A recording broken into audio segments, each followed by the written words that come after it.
We have 11 amazing restaurants featuring a wide variety for every price range and appetite. South Point's Garden Buffet has something for everyone at unbeatable prices. Or, if hunger strikes in the middle of the night, join us at Coronado Cafe. The American menu offers breakfast, lunch, or dinner 24 hours a day, plus a Chinese kitchen for authentic Chinese dishes from 11 a.m. to 11 p.m. From steak and eggs to wonton soup, it's fast and friendly service 24/7. When you need a quick pick-me-up, you can find it at our state-of-the-art Starbucks just inside the main South Point entrance. Order ahead with the Starbucks app for easy mobile order pickups. Or enjoy your favorites in the relaxing dining area anytime, day or night. If you love Mexican food, Baja Miguel's has all of your south-of-the-border favorites. There are dozens of classics to choose from, like fajitas, ceviche, chimichangas, tacos, and more. And for spirit lovers, Baja's colorful non-smoking tequila bar is right outside.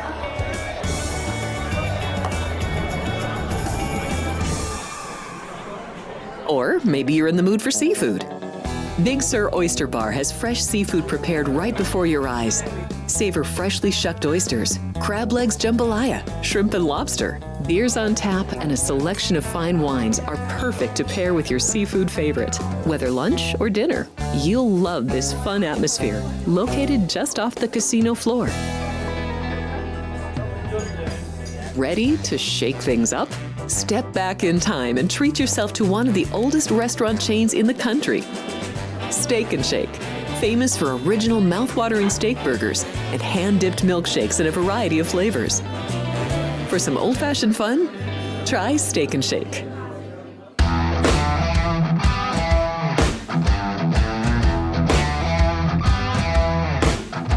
Welcome in. It's Football Frenzy here on Sports by the Book. I'm Jeff Parles, Ron McCormick. That's right. Alongside, I had to put a long sleeve shirt on. It's too cold in here. It's freezing.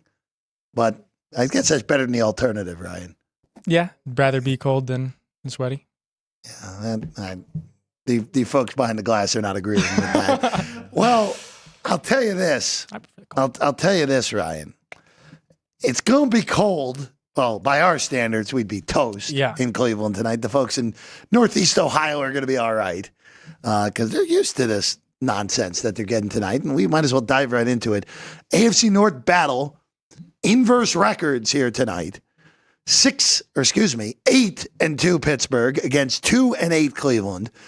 The Steelers have 2 wins this year with no touchdowns. The rest of the league has 2 on its own. So Pittsburgh has half of the non-touchdown scoring wins, which one of them came last week in the Rock'em Sock'em Robot 18-16 win over the Baltimore Ravens. And you look at the line here tonight, Ryan, as we just start in the traditional sense, getting right into it here, right out of the gate. Steelers are 3.5. The total is down from 39.5 to 36.5. Now, we normally don't start with the total, but I'm going to start there because the weather report for Cleveland, all right, 37 degrees. It's actually one of these weird ones where it's actually going to get warmer during the game, which is, we always love when that happens, Ryan, for a primetime game. So by midway through the first half, it should be 37 degrees with snow. Oh my God. Which is interesting because 32 is freezing, but guess you get some weirdness with the atmosphere, again, the atmospheric stuff. 37 with wintry mix, I think is probably the best way to put it, with up to 35-mile-an-hour gusts tonight. And that's why this total has collapsed. And quite frankly, Ryan, I'm a little surprised this total hasn't collapsed more. Now, granted, there's not much more room for it to collapse in an NFL game. We're never really, unless if it's just blizzard conditions where you can't see anything, the wind is consistently 40 miles an hour. Like, you're never seeing anything really sub 35 in the NFL unless if it is ridiculously bad. Right. It's not ridiculously bad today. It's basically a late November night in Cleveland, Ohio. So for me, now that we're at 36, I don't love chasing totals, especially when you take bad numbers. Right. I'm not sure how Cleveland scores in this game. That's really what it comes down to more than anything. I know their offense has been better with Jameis Winston at the helm. Shocker, I know, because Deshaun Watson was the worst quarterback and player in the NFL, basically, well, until he ruptured his Achilles. But I think you're going to need at least one defensive touchdown to get there tonight if you're going to go over 36.5. Yeah, I'd agree with you. It's just going to be a matter of how ugly is this game going to be to where you get in the scenario where a defensive touchdown is possible. But I mean, again, it is the Steelers' defense, and their defense and special teams can score at will. So, but yeah, we talking about this one, a battle of a first place team and a last place team in the same division. The Steelers lead this rivalry all time, 81-63 and 1. The one tie was to start the 2018 season, which of course ended the Browns' 17-game losing streak that stretched across 2 seasons. But that's kind of where I want to go back to. So the Steelers lead this all time and kind of have been dominant in very recent memory. But the scales have balanced since that 2018 season. Freddie Kitchens was the head coach in 2018, and then Kevin Stefanski was brought in 2019 and since. So the Browns had lost 17 straight. They started that year in 2018 with a tie against these Steelers in Cleveland. So since then, in this matchup, each of these teams have only won one game in the other team's building. So the Steelers have only won one game in Cleveland, and the Browns have only won one game in Pittsburgh since 2018. So Cleveland, the Browns are 4-1 in Cleveland, 3-2 against the spread. Totals are 4-1 to the under. In Pittsburgh, the Steelers are 5-1 straight up, 1-5 against the spread. Totals are 3-3. But looking at in Cleveland specifically, the average score, 33.6. The median score, 28. So both still significantly under this total of 36.5. There's also a account I follow on Twitter at Lock and Cash that has several trends for the under in this one. Unders this season, totals of 37 or less on a 33-15 run, 69% win percentage. Mike Tomlin, road games under 52-25 run, 68% win percentage. Unders in games with 10 miles an hour or higher wins, 123-77, a 61% win percentage run. Divisional games after week 10, 228 and 162, a 58% win percentage run, and primetime unders, 116-77, a 60% run. So a lot of trends say tonight the game goes under 36.5. I mean, you're really stretching if you're looking for things on the over tonight. Yeah. I know our guy Frank might find a way, but it is just not conducive for an environment for an over tonight, but which probably means we're probably going to get 2 pick sixes, and then all of a sudden it's like, well, we got the 2 nonsense touchdowns. Yeah. We could probably get there at that low total of 36.5 here tonight. The side, just going there real quick. So Cleveland has 2 wins this year. One of them is against the Jaguars, who currently hold the first overall pick in the NFL draft because they played 1 extra game over all the other teams that have 2 wins right now. Jacksonville on a bye week this week, so we'll all even out after this week. Yep. The other one, remember, came against the Baltimore Ravens, one of the NFL's best divisional game. That was also the first game Jameis Winston started for Cleveland this year. Since Winston took over after that, they've gotten blown out in their next 2 games. Chargers really shut them down in a 27-10 game. That was really 27-3. That last 7 was on nonsense at the end of the game. Last minute. And then last week was a weird game against New Orleans because that game was 14-14 at the end of 3. And both teams were over 80 yards per play. No one was really stopping anyone except for the offenses stopping themselves.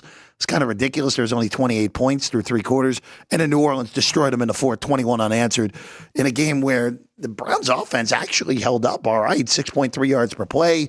Jameis amazingly didn't turn the ball over. New Orleans was -2 in the turnover differential and still won the game by 3 touchdowns because Taysom Hill had his twice yearly absurd fantasy hero game, Ryan.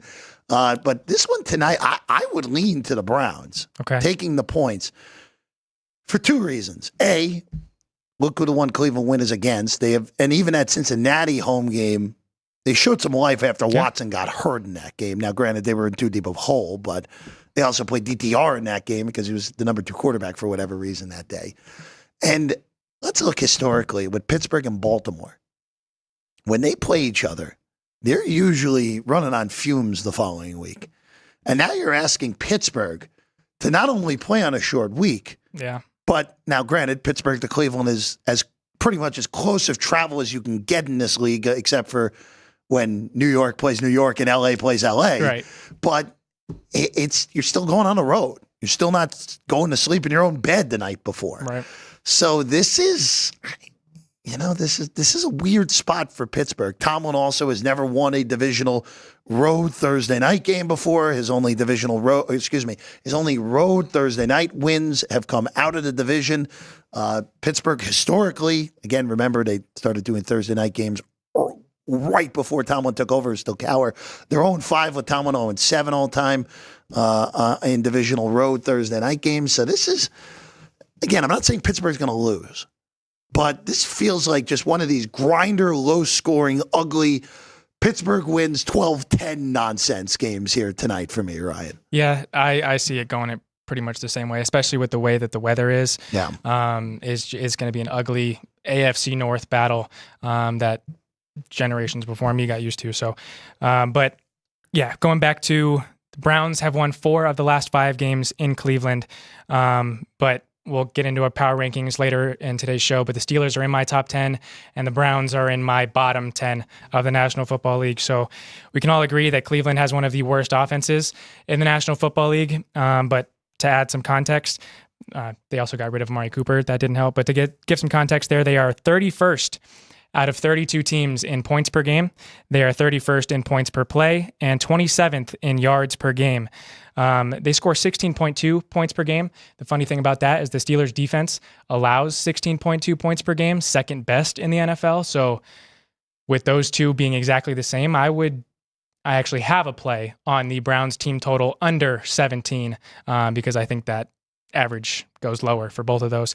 But to further that point, the Browns have been shut out in 14 of 40 quarters of football this season.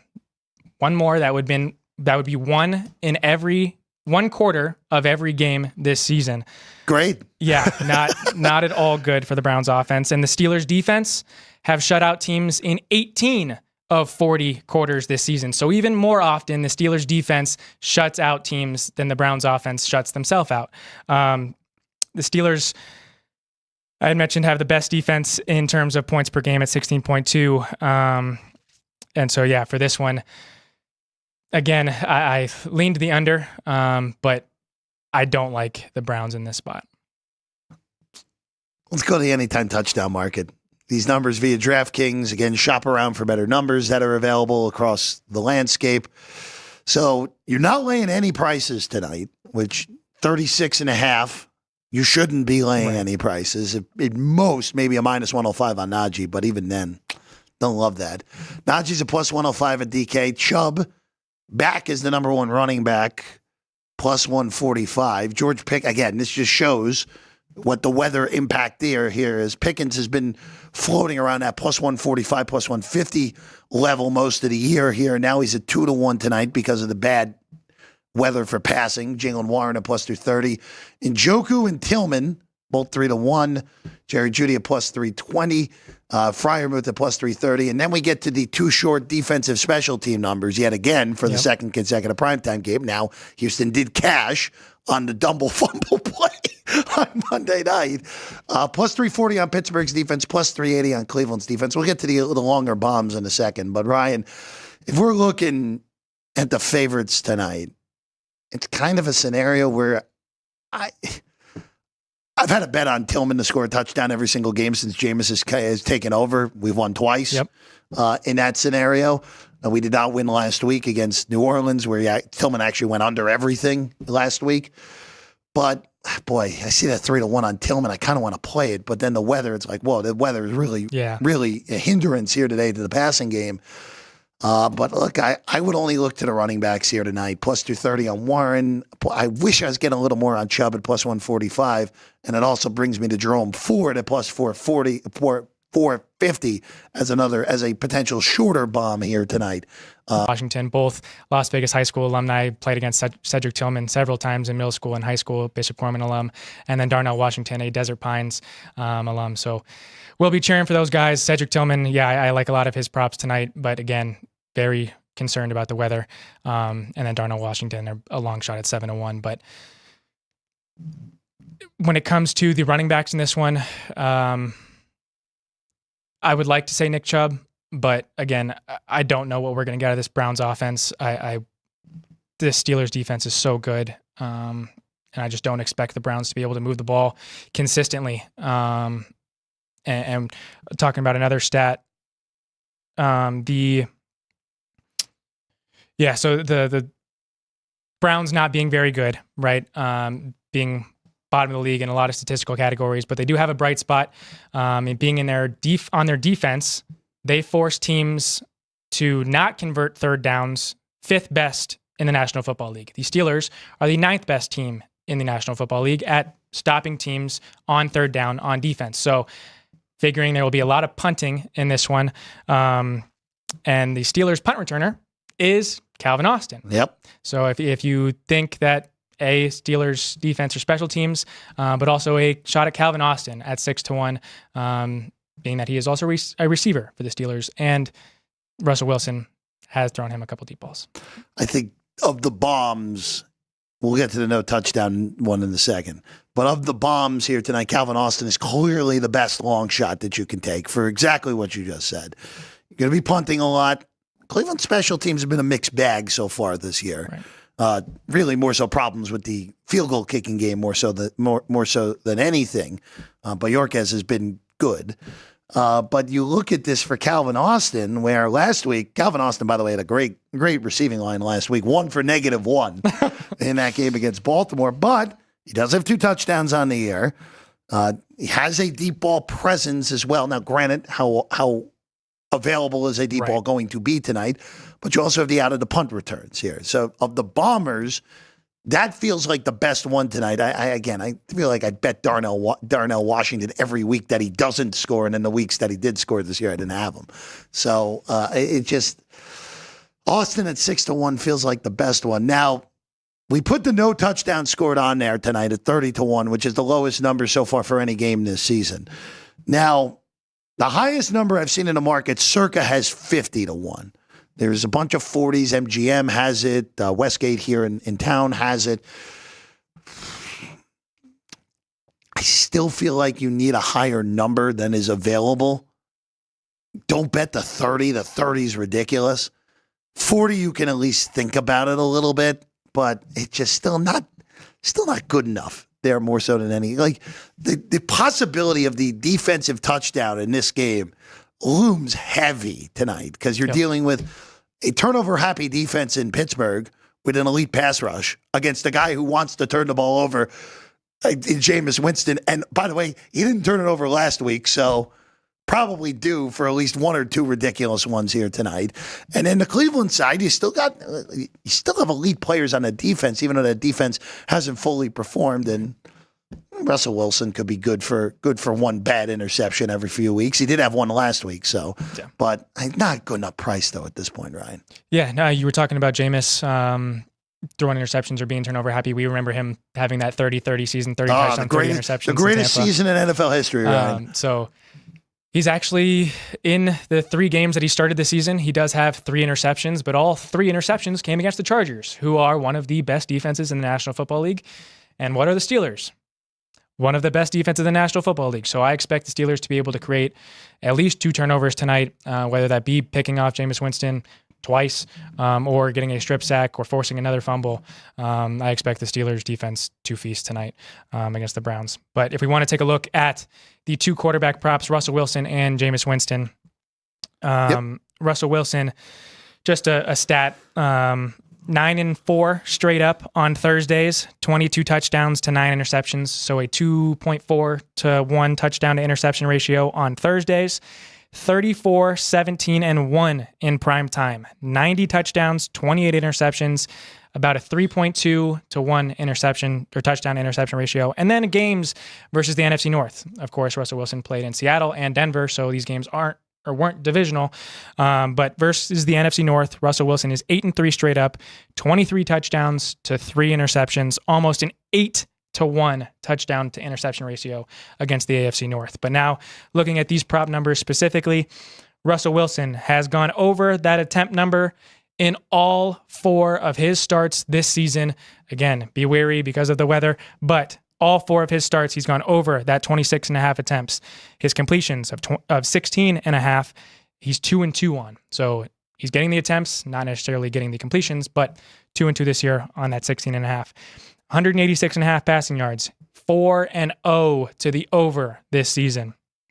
His passing touchdowns, yes, that number at just 1 passing touchdown is correct. It does have a heavy price at minus 235, but Russell Wilson is 4-0 to that one as well.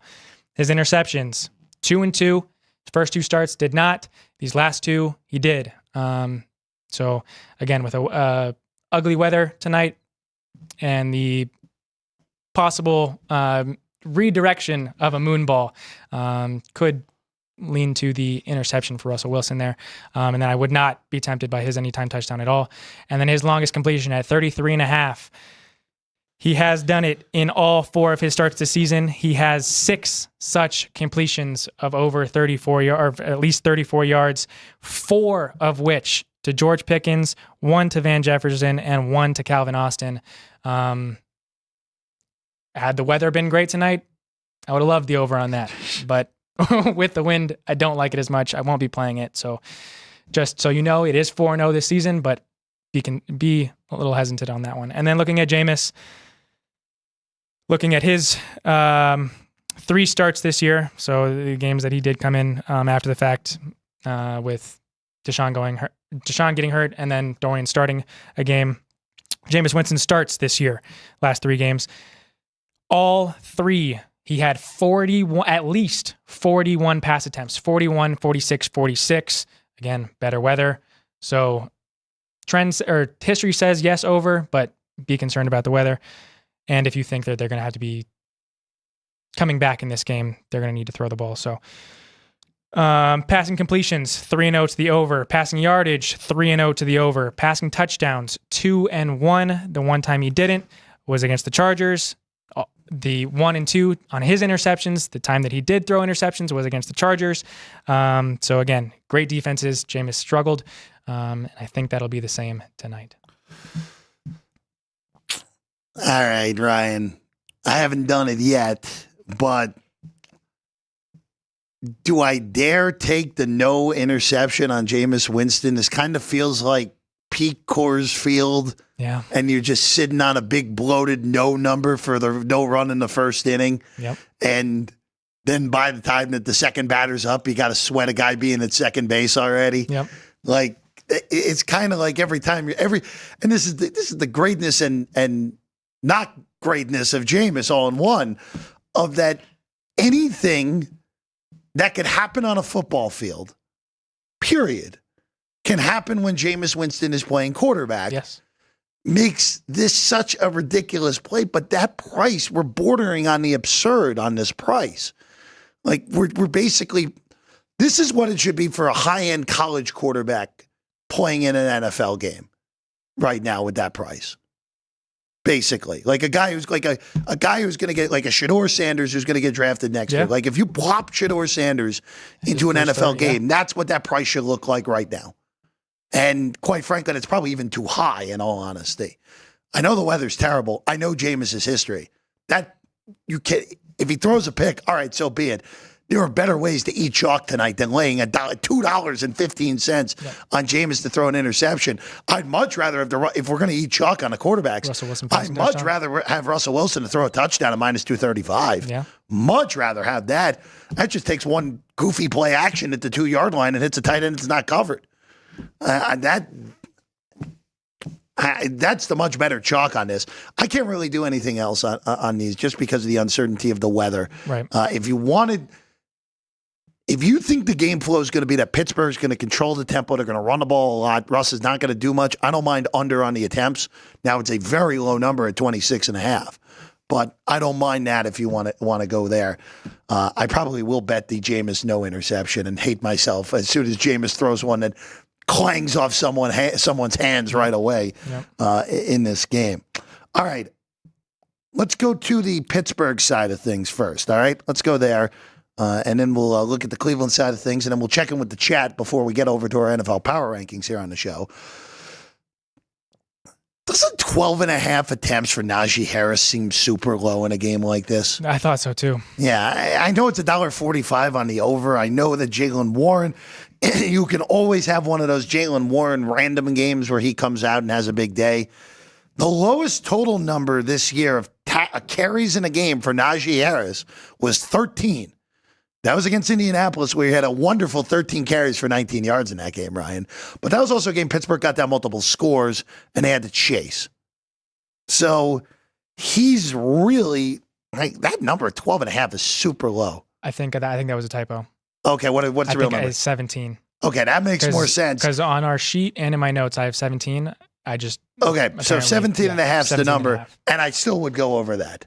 Because if we're extrapolating out to 17, Najee Harris, since the Raider game, 21-19, 21-18. Yep. Since Russell Wilson has taken over as quarterback, 4 for 4. 4 for 4 on over 17.5. Now the question again is Jaylen Warren. What are we getting out of him tonight? But that would be 17.5 the proper number. I would go over that on Najee Harris still. 12 is going to be like, you got to do it. Yeah. 17.5 is like, it's assuming that is the right number across the board. Yeah, that's still good. Yeah. I would be right there with you, taking the over on the attempts. And then looking at the rushing yardage, 72.5, 3-7 this year. All 3 wins were between week 6, or were in week 6, week 7, and week 8. He's had back-to-back unders on those. 116 combined yards in the 2 games since for Najee Harris. So not too confident on the rushing yards. But again, with this game script, it could be heavy on Najee Harris and Jaylen Warren. And you could get 100 yards from not both, but from at least one. So looking at his receptions, 6 and 4 this season. But since Russ has taken over, he had 1 target, no catches versus the Jets, 4 targets, 3 catches versus the Giants, no targets against the Commanders, and then 5 targets, 4 catches versus the Ravens. So every other week, he seemed to be a part of the passing offense. But I think in this one, with the way that the Browns' defensive line is, which there's also a Russell Wilson rushing attempts, I believe, is at 3.5, maybe 4.5. Could be a good one to look at there as well. But just the dump offs to Najee Harris, you only need 2, you need a screen maybe. But again, Jaylen Warren is a threat to take the pass catches. And then his anytime touchdown, he's 3-7 this year. And then looking at his full history against the Cleveland Browns in 6 games, he averages 19 carries, 82.1 rushing yards, 2 catches on 2.5 targets for 10.5 yards. He does have 4 touchdowns in 6 games, 1 touchdown in each of the games in his first 2 years. So first 4 games, 1 touchdown in each. The last 2 games, no touchdowns. So Najee Harris can be looking to find the end zone for the first time in over a year against the Browns. Looking at George Pickens, his receptions is at 4.5. You get a plus price if you take the over. He has 6 and 4 to the over this season, 3 and 4 with Russell Wilson. 59.5 receiving yards, 6 and 4 this season, over in all 4 games with Russell Wilson. His longest reception is at 25.5 yards, over in all 4 games with Russell Wilson. His anytime touchdown this season, he is 2 and 8. He has 7 red zone targets this season, no catches. George Pickens, 7 red zone targets this season, 0 catches. That's not good for the Steelers offense, and that's why Chris Boswell is the number 1 kicker in fantasy football and would be the number 1 tight end in fantasy football as well. So George Pickens averages versus the Cleveland Browns. He averages 7.25 targets, 3.5 catches, and 69 yards. But there is a splits difference when he plays in Pittsburgh and plays in Cleveland. When he plays in Pittsburgh, he averages 7 catches, or he has Yes, has 7 catches for 199 yards and 2 touchdowns. The 2 games that he's played in Cleveland, 7 catches for 77 yards and no touchdowns. So he's been limited in Cleveland and been a big part of the Steelers offense in Pittsburgh. But in those 4 games, he did have Mitchell Trubisky and Kenny Pickett as his quarterback. And those two guys combined for 730 passing yards in those 4 games. So 182.5 yards per game, which would be under for Russell Wilson on his yardage today. So a fun note there. And then Pat Freiermuth, his number is 1.5 receptions. He's gone 10-0 to the over this season. It is heavy chalk, minus 230 for the over for Pat Freiermuth to get at least 2 catches.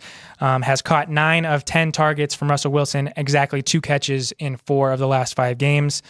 His receiving yards is 18.5, 7-3 to the over, 2-2 with Russell Wilson, back-to-back unders with Russell Wilson at quarterback. His longest reception is 12.5 yards, 5-5 this season, but only 1-3 with Russell Wilson, so he's not getting a ton of depth on his targets from Russell Wilson. 3-7 this year on his anytime touchdown, 3 red zone targets, 3 tutties. So Pat Freiermuth, when he's looked at in the red zone, has found the end zone. And his averages against the Cleveland Browns in his 6 games against them, 3.5 targets, 2.1 catches, 19.3 yards, only 1 touchdown in those 6 games against the Browns. But an interesting note is that he has more receiving yards in each game in Cleveland than he does in the games in Pittsburgh. So he receives better on the road against these Browns than at home against these Browns. So Pat Freiermuth, over receptions, and tend to lean to the over on receiving yards, even though he hasn't done it with Russ. I'm going to stay out of the pass catchers on the Pittsburgh side of things today. Again, Pickens has become, he was already the number 1 passing target for Fields at the beginning of the year, but he's just become such a different element now with being able to stretch the field further with the moon balls of Russell Wilson. Freiermuth, I mean, look, I kind of felt like Freiermuth has been stuck in the mud the whole season, but he's consistently average so far this year, for sure. All right, going on the Cleveland end of things real quick, Ryan. We were trying to figure out which wide receiver to throw on there. I just threw Tillman on there because other than last week, he was Jameis's guy through the first 2 games of Jameis taking over at quarterback in Cleveland. You look at Tillman's numbers. I mentioned this morning on the morning version of this. Cedric Tillman, before the Deshaun Watson injury game, which was against Cincinnati, he in the first 6 games had 3 catches for 9 yards. I think he only had 4 or 5 targets too. 5. 1, 2, 2. Since then, Tillman has had 8 for 81 and a touchdown. Or excuse me, no touchdown in that game. 7 for 99 and 2 against Baltimore. 6 for 75 and a touchdown. A lot of that was in junk time, but it still got there on all the numbers for Tillman that day against the Chargers. And then last week was his worst game, which 3 for 47 and no scores. Now, again, the weather throws a loop in here, but Cedric Tillman, and again, I understand the weather of it. Cedric Tillman's receiving yards is 11 yards short of what it was last week. It was 54.5 in idealist conditions in New Orleans. It's 43.5 tonight. He's the only guy in this game I'd be willing to look at an over for on a receiving yards, which then coupled with that, I guess makes it that I like the longest reception over as well, because I think you're going to need one chunk play in order to realistically get to any sort of receiving numbers here tonight.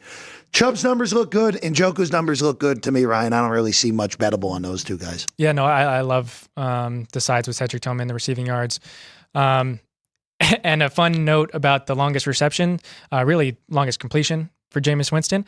NFL league-wide average depth of target. This is from Steve Palazzolo. Mm-hmm. Don't want to butcher that one. Steve Palazzolo. You got it. NFL league-wide average depth of target, 8.4 yards. That includes Jameis Winston. Remove Jameis Winston from the data. Goes down to 8 yards a target. Whoa. NFL league average. 32 teams. Several quarterbacks have played for multiple of these teams. Man, over 45 starters this year now. A half a yard on one player when it's already at 8 yards. That is ridiculous for Jameis Winston, just throws the ball. He sees it, he throws it, no care in the world about whether or not it gets to the guy or not. But you got to love it about Jameis. So looking at these guys specifically, Nick Chubb, Cedric Tillman, and David Njoku. Nick Chubb is 2-2 this season on those attempts at 14.5. 0-4 this season on that rushing yards of 53.5. And his longest rush attempt of 13.5 yards is 2-2 this year. But I tend to think that the Browns are going to have to lean on their ground game in this one. Kind of have to go about it the same way they did to beat the Ravens. So feed Nick Chubb, who was one of, if not the best running back in the league a couple of years ago, and just has been riddled with injuries ever since and hasn't really been able to bounce back since. But when you look at his attempts being at 14.5, his yards being at 52.5, and then his longest rush being at 13.5, you got to think if you like the over on one, you like the over on all. So I do like the longest rush because it is still Nick Chubb. And the Browns, to Jeff's point, are going to need at least one chunk play in multiple drives in order to stay in this one. And then looking at Cedric Tillman, since the Watson injury, yes, 4-0 to the over on his receptions. He has at least 8 targets in every single one of those games. The first one with Dorian Thompson-Robinson, and then he got hurt. Jameis came in, and then 3 straight starts with Jameis. Been a field day for Cedric Tillman. His yardage, 4-0. Last week was the only time that Winston didn't catch at least 50% of Winston's targets. And then he is 3-1 to the over on his longest reception. Again, the time that he didn't do it was against the Los Angeles Chargers. So having to play a good defense, wasn't able to get that chunk play. And then taking a look at David Njoku, his 4.5 receptions does get a plus price if you take the over. 6-1 this year to the over. 7+ targets in 5 straight games for David Njoku. 45.5 receiving yards, 3-4 this season to the over. So more unders than overs. As long as reception is at 18.5 yards, get a plus price if you take the over. But he is 2-5 to the over this season. Anytime touchdown, 2-5 this season, both at home. Yep. Both versus other AFC North divisional opponents. So if you want to have fun and think he'll just make it an AFC North thing, sure. David Njoku with that $3 price tonight, touchdown. But otherwise, in his career against the Steelers, in 12 games, 10 of which he started, he's averaging 5 targets, 3.4 catches, 32.8 yards, and only 3 touchdowns in those 12 games. So 1 out of every 4. Not great numbers when you're looking at history for David Njoku, but a fun one to root for if you are thinking the Browns are able to find the end zone tonight. This is, again, totals low. This is a weird spot for Pittsburgh tonight. Again, I think this has the makings of one of those weirdo Pittsburgh games where they find a way to win even though they don't have their best stuff. Real ugly. Yeah, just super ugly. I'm a little surprised we still haven't seen 36 consistently in the market, but everything's pretty stock on here at 36.5 and Steelers laying 3.5 right now. All right, let's take a quick break.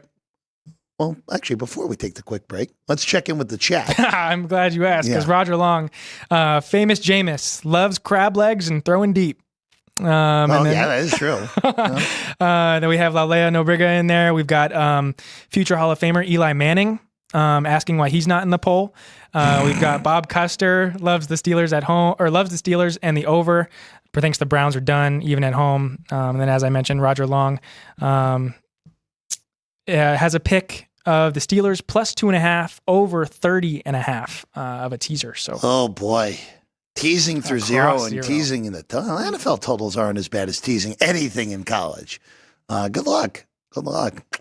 It might be a tough one there tonight. Well, I don't know. Tempting fate always when you tease through zero. And there's numbers to back it up, but I don't have them on hand right now.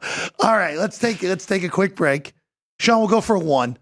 And when we come back, our NFL power rankings, because I had a lot of movement this week. And that result on Sunday night really actually changed how I did a bunch of things this week, because the Bengals might have made it in if they didn't blow that game after coming all the way back. But another team didn't blow a game that usually blows games. So we'll talk about that when we get back. Sports by the Book Football Frenzy. We have 11 amazing restaurants featuring a wide variety for every price range and appetite. South Point's Garden Buffet has something for everyone at unbeatable prices. Or, if hunger strikes in the middle of the night, join us at Coronado Cafe. The American menu offers breakfast, lunch, or dinner 24 hours a day, plus a Chinese kitchen for authentic Chinese dishes from 11 a.m. to 11 p.m. From steak and eggs to wonton soup, it's fast and friendly service 24/7. When you need a quick pick-me-up, you can find it at our state-of-the-art Starbucks just inside the main South Point entrance. Order ahead with the Starbucks app for easy mobile order pickups. Or enjoy your favorites in the relaxing dining area anytime, day or night. If you love Mexican food, Baja Miguel's has all of your south-of-the-border favorites. There are dozens of classics to choose from, like fajitas, ceviche, chimichangas, tacos, and more. And for spirit lovers, Baja's colorful non-smoking tequila bar is right outside.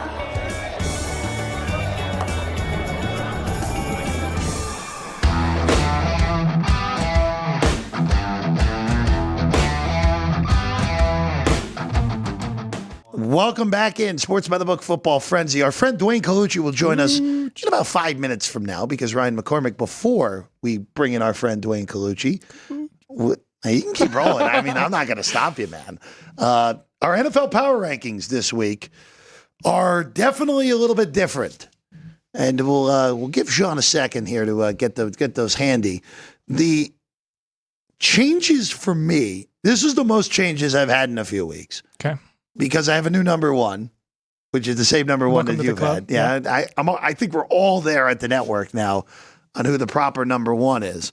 And then after that, I had to really tinker on the back five of the top five this week because there was a lot of movement. And there you go. Thank you very much, Sean. Going with the Lions are up at number one. They finally get there. Look, when you keep thumping teams like they're thumping teams, you got to move them up. Kansas City, we talked about it. They showed flaws. I refused to move them until they actually got beat, and they got beat, and they didn't cover. Like, if they lost by one, I might not have moved them. Like if I know it's kind of silly to say because Allen had a late touchdown to push that to 9, but Kansas City's at 2. The Birds are at 3. And I'm just going to keep saying this all year long with Philadelphia. They are, if they had a real head coach, they would, I would, the amount of liability that I had lined up on them for myself, NFC, NFC East, and Super Bowl would probably be a scary amount for myself. But because Nick Sirianni's there, I can't get all the way there. But look, that was very impressive in that fourth quarter on Thursday night where they looked awful for 3 quarters, all things considered on offense. And then they just bludgeoned Washington in that fourth quarter, got the big stop on fourth down on defense, 22 unanswered in that quarter. And Philadelphia moves to number 3. Buffalo and Baltimore are basically tied at 4 and 5. I just moved Buffalo up on the virtue that as of this moment, even with Lamar being the MVP up until this week, and now Allen has usurped him and all the odds, I can't believe I'm saying this, I actually trust Buffalo's coaching staff more than I trust Baltimore's right now. Because the games Baltimore has lost this year have been games where the coaching staff hasn't really done the things they should have. The Chief game, all right, whatever. That's the only one that kind of like falls out of the realm. But the Cleveland game, there's no business losing that game. I know it's a tricky spot. You can't lose that game. The Raider game looks even more ridiculous in retrospect now, but that was a total take foot off gas pedal game, which starts with the coaches. And then last week, Tomlin's coaching staff outcoached Baltimore last week. And it's happened far too many times for me. And again, I don't love McDermott. Obviously, his metaphors are bizarre, as we know, Ryan. But he did one thing that coaches that play to win the game, as Herm would say, do. You have 4th and 2, where a field goal puts you up 5, and you go for it with a guy who is unstoppable with his legs. And what happened? Josh Allen ran for a 20-yard touchdown, and the game was over because of that. And I credit McDermott for learning for his mistakes. So Buffalo's at 4. Now here's where all the changes happen. Pittsburgh moves up to 6. Look, you can't deny it anymore. Defense is top flight. offense with Russell Wilson has been top 10 good. We have to see if this continues, because they have gotten a little bit lucky. Just look at the 2 wins with no touchdowns, but Pittsburgh's at 6. Chargers move up to 7. They weren't even in the top 10 last week, but again, can't deny them anymore. That defense is legit, and Justin Herbert is playing awesome right now. Probably the best football he's played in his career, and they have a top-tier coach in Jim Harbaugh. We know that. Then 8 through 10 was basically just shove them in the random team generator, and whatever pops out, pops out. They're all basically the same. They all have their own flaws at this point. Green Bay, even though they won, they shouldn't have won last week, as we know. Sorry, Ryan. But Jordan Love continues to make bad decisions, and it should have cost him on Sunday against the Bears. If he does that against San Francisco, it'll cost him against the Niners, even though the Niners injury report looks even worse than it has this year, which is saying something. Minnesota's at 9. Look, they play a real opponent last week. They lose. The last 2 weeks they lose. But they played, to me, the 2 worst teams in the NFL other than in the AFC. Carolina's the only other one in that realm. Jacksonville's terrible. Tennessee somehow is 1-9 against the number, despite being an underdog in all but 1 game this year. So that's that. And then Washington stays at 10. I think it's going to be a revolving door at 10 moving forward for me, because we're starting to see the Cliff Kingsbury decline in the offense, where they come out guns blazing, then everyone adjusts to it, and Kingsbury doesn't have anything in the arsenal in order to adjust. Yep. We saw this in Arizona a few times. We're seeing it now in Washington. That's my one concern with them moving forward, despite the fact that I think Jaden Daniels is awesome. Yeah, there was a tweet that maybe it wasn't Kyler Murray and Call of Duty. Maybe it was Cliff Kingsbury and Call of Duty. Yeah. But yeah, so anyway. I like that Cliff and Call of Duty. That's good. So getting into my top 10, I do still have the Lions at number 1, and I still have the Chiefs at number 2, but the Bills are a whole lot closer. And hop the Ravens at number 3 for the same points that Jeff made.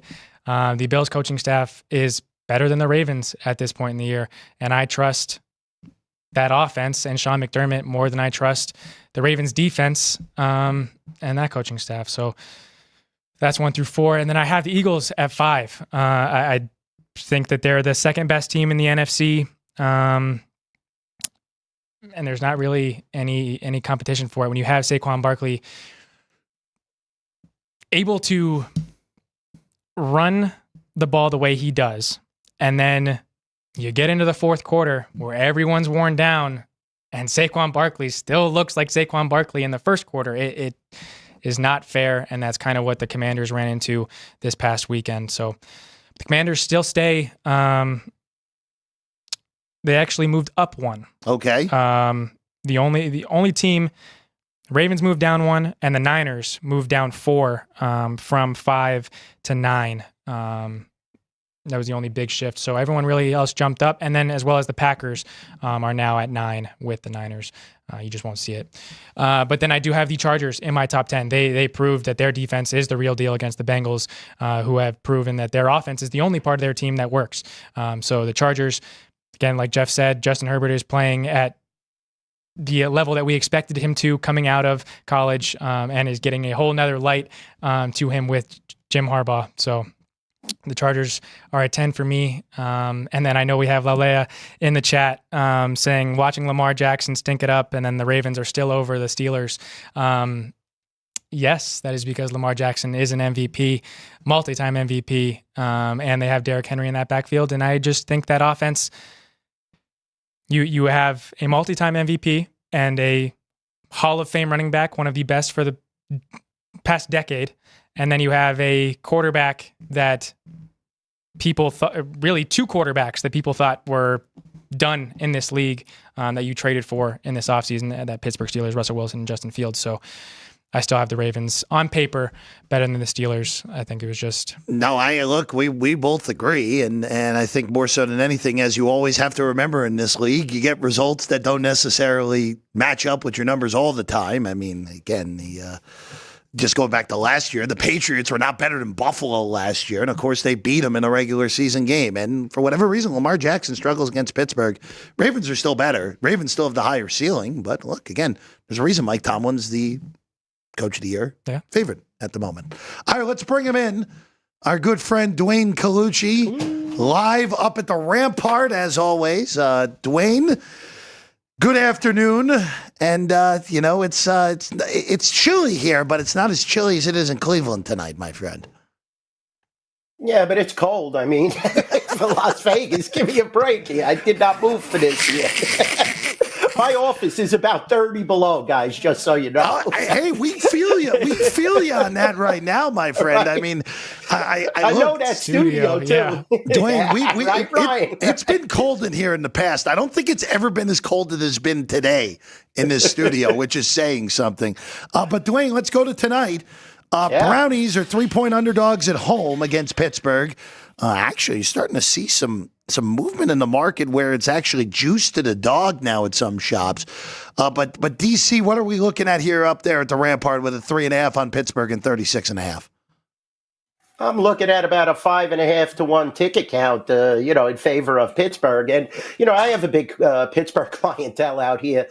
We used to have an Irish pub that was on the property, and it was a Steeler bar. It was a terrible towel club, all that. But, definitely a lot of Steeler action. There's going to be a lot of parlays and teasers to this game on Pittsburgh. I'm not so sold on this game. Tomlin, I believe in his last 4 or 5 against Cleveland is 1-4. And also Thursday night, his record is very, it's not very good. So definitely, I believe in a division rivalry after a huge game that Pittsburgh played, there is room for a letdown. And we proved that last weekend, guys. That's why I'm so shocked listening to the segue, why you guys are just Eagles now when we knew, you and I, Jeff, that the Eagles were a lock last week. Washington was coming in off a big game. It was a spot for a letdown, and they did. So, I'm not sold on the Eagles as the best team in the NFC, the second best team in the NFC as of yet. You bring up the point. Sirianni is still there. Now, Ryan's 100% that, great running back, Saquon Barkley, and definitely he is the added dimension that they have this year. But I'm not so sure they're better than Detroit. That schedule as well that Minnesota and Detroit are playing, that division is lights out and very difficult week in, week out, especially when you're playing divisional rivals. So, this is a similar situation, I believe, where Pittsburgh can get caught up playing a divisional rival after a big game. The tough game tonight. It really is. Again, the weather, as we mentioned, going to be a wintry mix, a bunch of wind, Ryan. So, again, Cleveland does have a win over a division rival they had no business beating already this year in Baltimore. Yeah, and we do have Robert Long in the chat saying it's 34 degrees and windy there right now. So that's fun. Not fun at all. Great football weather.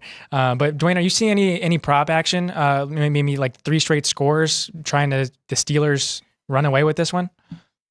You're going to see some of that, Ryan, but you're definitely going to see the market sway to the under here. Basically a running back matchup possibly between Najee and Chubb. But, some of the prop action is spread across on this game at the Rampart and South Point. I haven't seen anything that's been majorly significant. Okay. Like I said, this is a tough matchup to, handicap right now. And that's why you're seeing a Steeler team that only has, 2 defeats this year, guys? Yep. And they are only laying 3.5 against a team that has no, also you have a warm weather quarterback in Jameis Winston against, Wilson, who definitely is acclimated to the cold from Seattle and Denver and Pittsburgh. So everything points to the Steelers, but yet we haven't gotten to that 4 or 4.5. And even like, Jeff just said, you're seeing juices to the dog on this. So, this is a tough game, regardless of the team's records, where it's being played, what the weather conditions are. And you're seeing a lot of people also take the points in this situation, especially on teasers, Ryan. That's what I'm seeing, a lot of teaser action on both sides and even some on the dog. So, like I said, we have a 6 to 1 ticket count at the Rampart and South Point. I'm not shocked that they're betting on the Steelers, but the money isn't that, it's significant, but it's nothing to where it's going to go crazy unless we get some massive action here in the last hour. Dwayne, I want to go over to the weekend in the NFL, and I just want to go to the Niner and Packer game because a lot of books have moved that to 3. I don't know if you guys and Chris and company are going to be long behind that because it looks like Brock Purdy's status for this game is declining as the week goes along. According to Kyle Shanahan, Purdy did quote a little more today, but that doesn't sound very promising. Nick Bosa hasn't practiced at all this week. The Packers, again, got fortunate last week against Ryan's Bears, but boy, this just the onslaught of injuries all year for San Francisco, just lining up one by one here. Now it's including the starting quarterback. Yeah, and the adjustments haven't been made, Jeff. I mean, McCaffrey's back. You know that. Debo's going to play. Kittle says he's going to play. He looked like he was working out.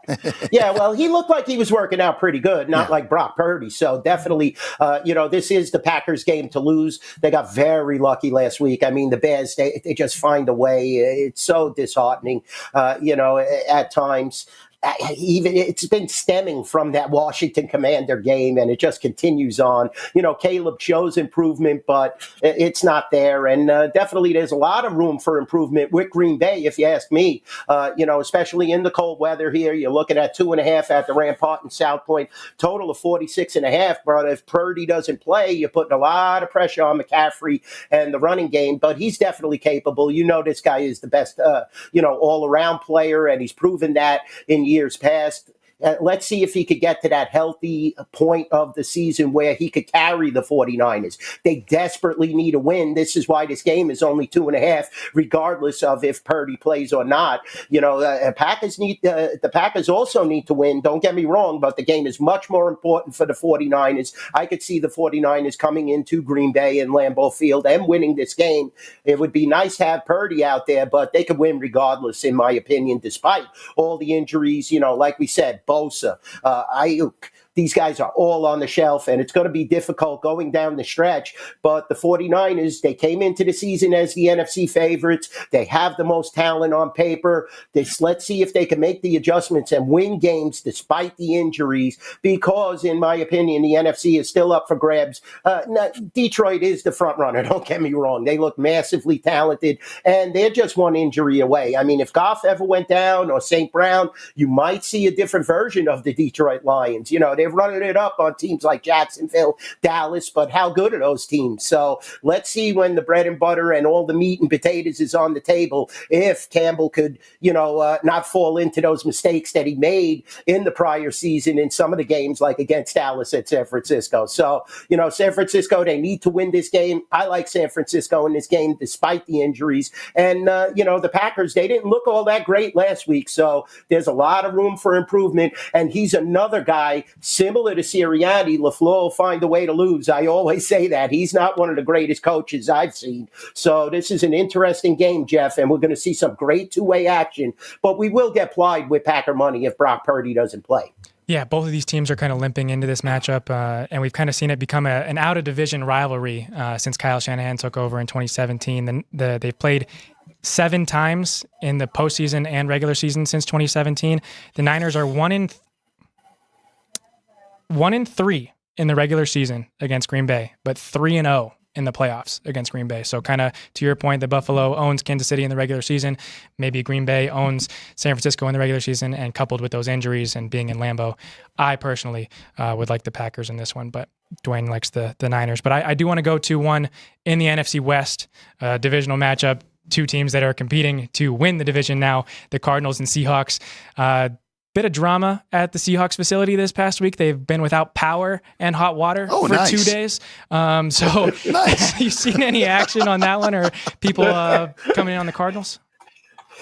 Well, this is a tough game to handicap, like we said as well. You have all this parity going on in Seattle, and, Seattle looks great. Geno has looked really good. It's just, do they put up enough points to beat this team? And that's why you see, pick a point spread. It definitely favors Seattle because they're at home, but Arizona has looked really good in some of these situations and has really come to play.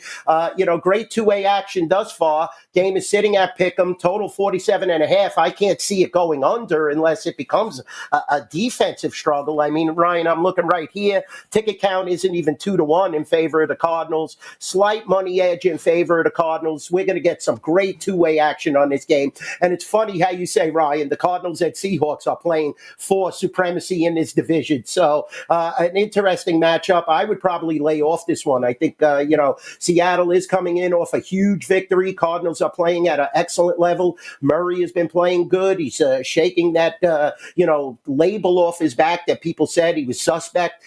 Very good game. Tough one to handicap. We're seeing good two-way action. A little more high on the Cardinals, and the ticket count is just about almost 2-1, but not there yet.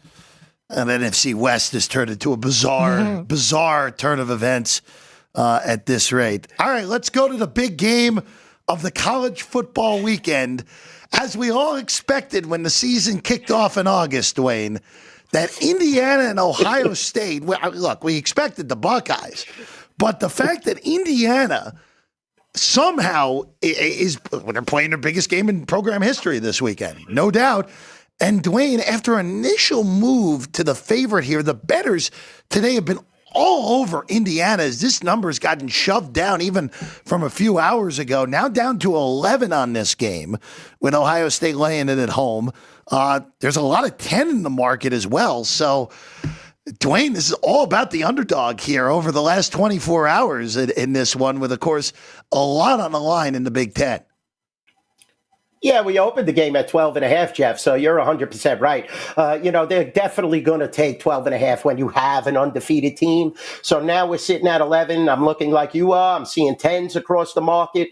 This is another game where I feel that Ohio State is just going to lambaste this team. I mean, Indiana's been playing over their head the whole season. Ohio State is starting to get going, and they're going to be definitely a factor in the playoffs. But if they lose here, that's a whole different story. But I'm definitely banking on Ohio State. I think they could easily win this game, especially at home. Who was the commentator that was out there saying that Indiana should actually not start their starting quarterback? That was Joey Galloway? That was Joey Galloway and his galaxy brain who just comes up with one stupid thing after another at this point. I mean, how do you even make a comment like that? This is the biggest game in possibly the college's history. Oh, let's sit the starting quarterback. I mean, give me a break with this. This is just too much analyzation of this game. I definitely think Ohio State is the better team, but Indiana has proven me wrong a couple of times this year. So great matchup. Who would have thought, like you said, this would be the marquee matchup going into this week of college football prior to Thanksgiving? But it's right there.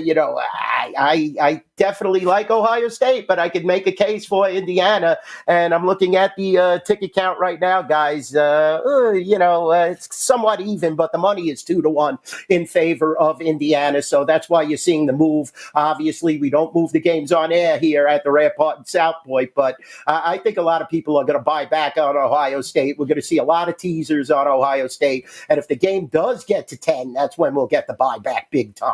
Yeah, this one has massive implications for the college football playoff. But Dwayne, I do want to go to one featuring the lowest seeded team in the college football playoff, the Big 12 projected champion BYU Cougars in Arizona State.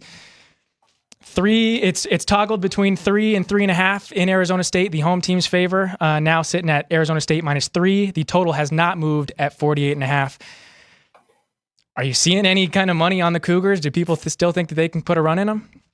Or have a run in them? Well, the ticket count is even, Ryan. I'll be honest with you. We got like 20 more tickets on Arizona State. The money's a little high on Arizona State as well. They've played very well this year. BYU, they're a fan favorite here at the Rampart. We're a JW Marriott, and how we're affiliated somewhat with BYU from the Marriott perspective. But, Arizona State has played very well this year. I think they rightfully so should be the favorite here. You could see the rankings on the graphic beneath my chin.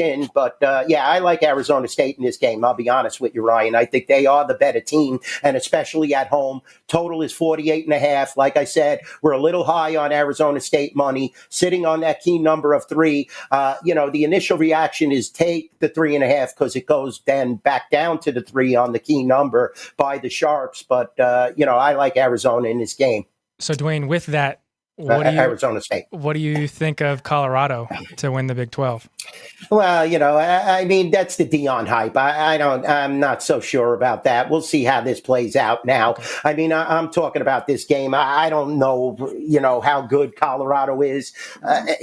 It's a toss, Ryan. I'll be honest with you. There's so many teams that have been competitive, throughout the course of this season and are knocking on the door to make the playoffs. You got teams like Indiana, Boise State. They're all right there. So, it's going to be tough to gauge. I like BYU's chances, possibly in a head-on matchup against Colorado. You look at the conference, I think they're only one game behind, Colorado is, but so is Arizona State, so is Iowa State. You could see now, you guys put up the graphic. Maybe Arizona State might be the best team in this conference, in my opinion. All those teams that are listed are technically still alive to go to Arlington. That was a great question, Ryan. You caught me off guard because you see it. Yeah, no, it's great. If we end up with either TCU or Texas Tech, the amount of ridiculousness that would happen, but that won't happen. By the way, just for posterity here, Colorado's a 3-point favorite against Kansas, who has finally found itself this year. Maybe a little too, no, maybe, definitely a little too late. All right, before we go, Dwayne, I want to ask you about the game at Yankee Stadium, because when we get games in New York, we got to do it, Dwayne. Army, Notre Dame. Army's undefeated. Notre Dame hasn't lost since the Northern Illinois disaster. This is a 14 and a half toggler here, Dwayne, and I'm going to be honest with you.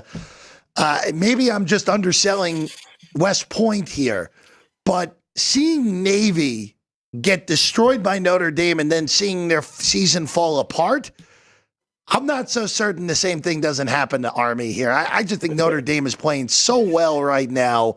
14 seems very fair here if you like the Irish in this one, and I think the Irish are going to roll Army and then set up a very weird thing for me to say, a trap game in the final game of the regular season against USC next week. Yeah, Jeff, I understand. Definitely, Notre Dame has rectified that earlier loss in the season. You have to watch the weather report on this game. It was pouring rain and very sloppy at Aqueduct Racetrack today, so that's very close to Yankee Stadium, yep. And they're expecting a winter storm as well. I've been reading the New York Post and surrounding the holiday. So let's keep our eye on the weather, because then 14 becomes a lot. But this is another matchup where undefeated team is getting more than 10 points. Or double digits, as I like to say. So, I definitely think Notre Dame is the better team. They just were lights out. They've been lights out since that loss. I agree. They probably will blow this team out, but be careful. If it's bad weather conditions, anything could happen. And then I like to take double digit points. But, looking at this game really isn't moving too much. 14 is the right spread, in my opinion. Yankee Stadium, beautiful facility. What a game, especially with Army being undefeated. But let me tell you, if Army had one loss, this game might be at 21, right, Jeff? I mean, I think it's more of the undefeated that puts them into the realm. And I like Notre Dame here. I agree with you. Yeah, I think that's an interesting last comment there, Dwayne. 18, 17 and a half? Right? Yeah, you're probably. Yeah, I think I'm with you. I think this is a Notre Dame run out here. And boy, that USC. The money's even.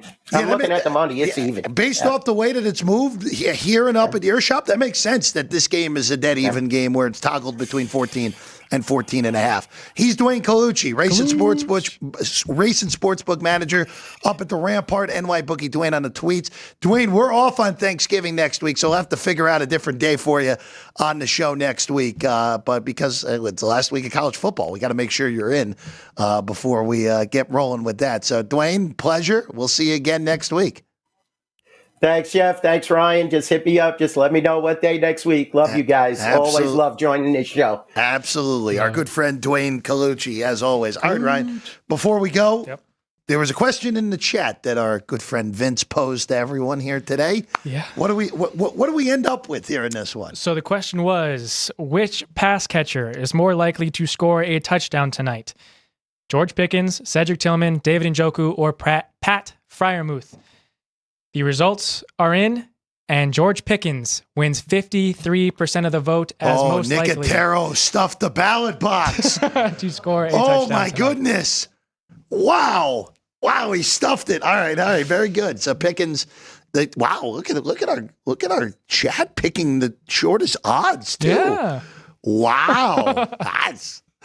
Nicotero really got to everybody on that one. That's all I'll say. Wow. All right. By the way, I would, at the prices, if we're including, because with the prices, Tillman would be the one for me at 3-1. If we're just going off prices, if we're going off logically speaking, this kind of screams Freiermuth game for me tonight, which is also the longest odds of those four. Yeah. All right.